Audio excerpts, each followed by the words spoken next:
नमस्कार दोस्तों, मैं हूं दिनेश के और बहुत बहुत स्वागत है आपका डेली न्यूज़ इंडिया। दोस्तों, खाऊ गल्ली यानी कि गुजरात की पूरी कैबिनेट ने इस्तीफा दे दिया। हड़कंप मच गया साहब, ऐसा हड़कंप की पूछो मत। समझ में नहीं आ रहा कि हो क्या रहा है। एक बार पहले भी हो चुका है कि पूरी कैबिनेट ने इस्तीफा दे दिया था, यानी कि भैया वो खा पी के चले गए, अब नई कैबिनेट आएगी तो ये कहेंगे देखो इनके ऊपर तो इल्ज़ाम ही नहीं, बिल्कुल क्लीन आदमी है। गुजरात बन गया खाऊ गली। खाऊ गली दरअसल मुंबई के अंदर है, बड़ा फेमस एक जगह है, कई जगह आपको मिलेगी जहाँ पर खोमचे वाले काफ़ी आपको मिलेंगे, स्टॉल्स काफ़ी मिलेंगे और लोग वहाँ के सस्ते में बहुत सारी चीज़ें खाते पीते रहते हैं और तरह तरह की वैरायटी की चीज़ें आज की डेट में। तो साहब ये जो खाऊ गली का चक्कर है ना, मुझे लगता है कि गुजरात बन गया खाऊ गली। यानी कि वहाँ पर एक सेट ऑफ कैबिनेट मिनिस्टर सारे आते हैं या मंत्रीगण आते हैं और वो खाते पीते हैं, मजा करते हैं। उसके बाद 2 साल बाद 3 साल बाद उनसे कहा जाता है तुम सारे के सारे चले जाओ, अब बिल्कुल हम नए चेहरे लाएंगे, ताकि सरकार के ऊपर जो करप्शन के जो इल्ज़ाम आ रहे हैं, जो अंदर से जो इल्ज़ाम आ रहे हैं कि अंदर से लोगों का गुस्सा बहुत है कि मंत्रीगण काम नहीं करते हैं, तो उस हिसाब से अगर देखा जाए तो फिर वहाँ पर उस गुस्से को शांत करने के लिए ज़रूरी होगा कि सारी की सारी कैबिनेट ही बदल दो, सारे घर के बदल दूंगा। वो होता है पुराने ज़माने में बल्ब का आता था, सारे घर के बदल दूंगा।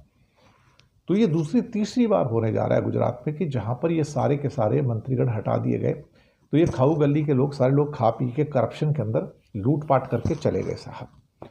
अब लूटपाट करने के लिए नया गैंग आएगा साहब। गैंग ही कहा जाएगा अल्टीमेटली, ये खा पी के चले गए, अब खाऊ गली के अंदर नए ग्राहक आएंगे और ये आके फिर जनता का फिर से खून पिएंगे।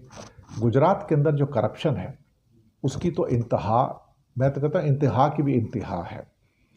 और सुनने में ये भी आया कि शायद वहाँ पर जो नई कैबिनेट आएगी उसको ऑर्गेनाइज करने के लिए शायद अमित शाह भी वहाँ पर नहीं आ रहे हैं। और बहुत सारी खबरें निकल के आ रही हैं कि अमित शाह और नरेंद्र मोदी के बीच में जो बढ़ता हुआ एक किस्म से तल्खी है, वो भी एक वजह हो सकती है कि अब कहीं ना कहीं अमित शाह को भी वो बोझ महसूस होना शुरू हो गया है कि जिसका नाम नरेंद्र मोदी है, कि नरेंद्र मोदी उसके लिए भी एक बोझ बनते चले जा रहे हैं।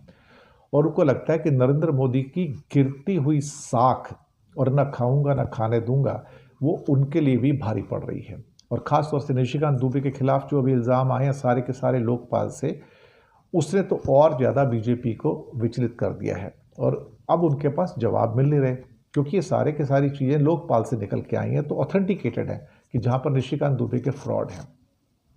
तो बीजेपी के अंदर खाऊ गली नाम की एक बहुत सारी गलियां हैं, केंद्र में भी खाऊ गली है, राज्यों में खाऊ गली है, जहाँ पे वो जम के पैसा कमाते हैं, खाते हैं, पीते हैं, पिलाते हैं, मज़े करते हैं और उसके बाद फिर एक झटके से गुजरात के अंदर क्योंकि सबसे ज़्यादा करप्शन है, वो खाऊ गली की तरह सबको निकाल दिया जाता है वहाँ से और निकाल के उनको भेज दिया जाता है कि भाई तुम चले जाओ, तुमने बहुत सारा खा पी लिया, ज़्यादा करोगे तो केस शुरू हो जाएंगे, तो अब नए लोगों को लेके आएंगे, अब उनको खाने पीने दो।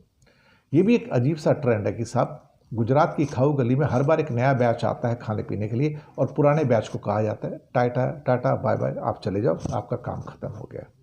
What A shock, what a tragedy. Gujarat बन गया करप्शन के लोगों का खाऊ गली। धन्यवाद।